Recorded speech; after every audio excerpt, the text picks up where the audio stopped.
उप मुख्यमंत्री अजीत पवार के अंतिम संस्कार के बाद अब राष्ट्रवादी कांग्रेस पार्टी के अस्तित्व और भविष्य को लेकर सवाल खड़े हो गए।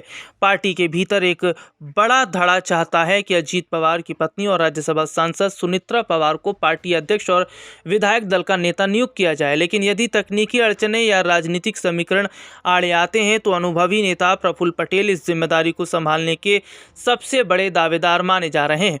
अजीत पवार के समर्थक चाहते हैं कि उनकी विरासत उनके परिवार के पास ही रहे।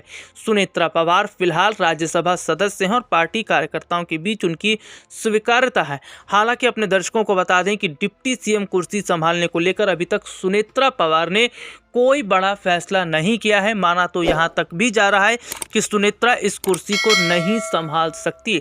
अब ऐसे में सवाल है कि अगर सुनेत्रा इस कुर्सी को नहीं संभालेंगी तो महाराष्ट्र का अगला उप मुख्यमंत्री कौन होगा, इस पर भी बड़ी खबर यहां देखने को मिल रही है।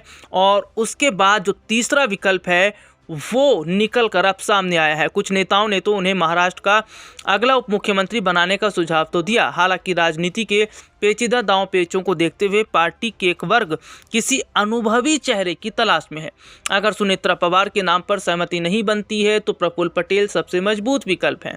उनके पक्ष में कई महत्वपूर्ण कारक काम कर रहे हैं। प्रफुल्ल पटेल को राजनीति का ट्रबल शूटर माना जाता है। जब एनसीपी में फूट पड़ी थी तब कानूनी पेचीदगियों और चुनाव आयोग की लड़ाई को पर्दे के पीछे से उन्होंने ही संभाला था। शरद पवार के करीबी रहने के कारण वे उनके हर दांव की काट बखूबी जानते हैं। यूपीए सरकार में नागरिक उड्डयन मंत्री रहे प्रफुल्ल पटेल के संबंध सत्ता पक्ष और विपक्ष दोनों के शीर्ष नेताओं से हैं। बीजेपी नेतृत्व के साथ उनके अच्छे तालमेल ने ही एनडीए में अजीत पवार गुट की प्रासंगिकता बनाए रखी। 4 बार लोकसभा और 6 बार राज्यसभा सांसद रहे। पटेल को अनुभव विशाल है। उन्हें 2005 में aviation minister of the year जैसे सम्मानों से नवाजा जा चुका है। चुनाव के समय संसाधन जुटाने से लेकर गठबंधन सहयोगियों के साथ हार्ड बार्गेनिंग करने तक पटेल को इस खेल का माहिर खिलाड़ी माना जाता है। एनसीपी के सामने सबसे बड़ी चुनौती शरद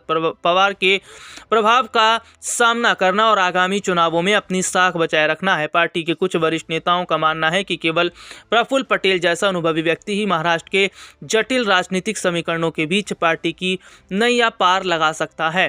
फिलहाल गेंद पार्टी की कोर कमेटी के पाले में है। क्या एनसीपी जो है वो सुनेत्रा पवार को चुनेगी या प्रफुल्ल पटेल को? हालांकि माना जा रहा है कि अगर सुनेत्रा इस कुर्सी को नहीं संभालती हैं तो प्रफुल्ल पटेल योग्य उम्मीदवार होंगे।